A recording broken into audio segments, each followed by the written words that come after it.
Hello again, guys and girls. Welcome to episode 2 of the Road to Gears of War 4. Now, today we are talking about DBNO, but before I get into that, I just wanted to give a quick explanation as to, once again, for like the 50th time in like 2 months, why it's taking me so long to get these videos out. And it's getting so annoying having to make one of these for every single video, but it's just how it is. Basically, right now, it's just incredibly difficult for me to get a gameplay for two major reasons. One is just whenever I go into a match, it's just like I go in, I try my hardest, and I've got 4 players who go 0 and 5, and it's like, how do I get past that? And okay, that might be exaggerating a bit, but. And also, I know what you guys are thinking, Chris, you're making this up, you're exaggerating, people aren't that bad. But literally, I will make a video. I will make a video next time this happens, next time I go in, and I spend an evening playing Gears, and I get like 30 matches where players go negative by at least 5 kills, because it's happening so much. And like the most annoying thing about it is I keep getting in these matches with players who just sit in the back corners, let the other team have power weapons, and I push up and I'm like getting 1v5'd every single time. And that's what's really annoying about it. On top of that, I'm not really playing Gears as much as I used to, so it's a lot harder for me to come on and just spend a smaller amount of time and get a decent gameplay. So either to solve this, I'm going to have to figure out a way around it, or I'm going to have to just use not so great gameplays. And personally, the second one is the least preferred version of those solutions, because I take good pride in my gameplays, and even the one you're watching now I'm pretty disappointed in, because this is the best I could get in a day or so. So it really annoyed me that it was, but still, you know, I'm gonna keep trying. I'm gonna keep trying to put these commentaries out and things for you guys. But what are we talking about today then? So, like I said earlier, we're talking about Down But Not Out. I did mention this in my previous episode. And if you guys aren't sure what this series is about, you haven't seen the first episode, go and check that out. It gives a good explanation. But Down But Not Out. So I gave a quick few mentions, and I basically said it's good it not being in, and it's good it is being in. So what do I mean by that? Well, personally, I want to start off by saying I do prefer it being in because of a few major reasons. But before I go into those, the reasons I liked it not being in, and this is just simply because it did speed up gameplay quite a lot. It did make taking a player out quite a bit easier, and it made the game move a lot faster, and I can't imagine what playing TDM at LAN would have been like if players hadn't died the moment we shot them. So that would have been crazy. It would have been like half-an-hour matches on the minimum, and like at LAN, EGL 9, it was just crazy. It was just crazy long matches. So yeah.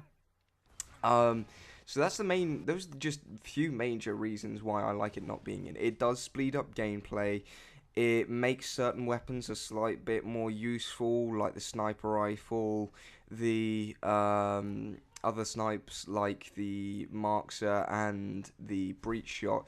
Any kind of longer range weapon, it makes it slightly more useful, but there's a slight problem with that, and this is why I don't like it. So basically, rifles should never be stronger than the Nasher. Now, this is something I'm going to go into in depth in an entirely different episode, but I'm just going to state it here. Rifles shouldn't be stronger than the Nasher.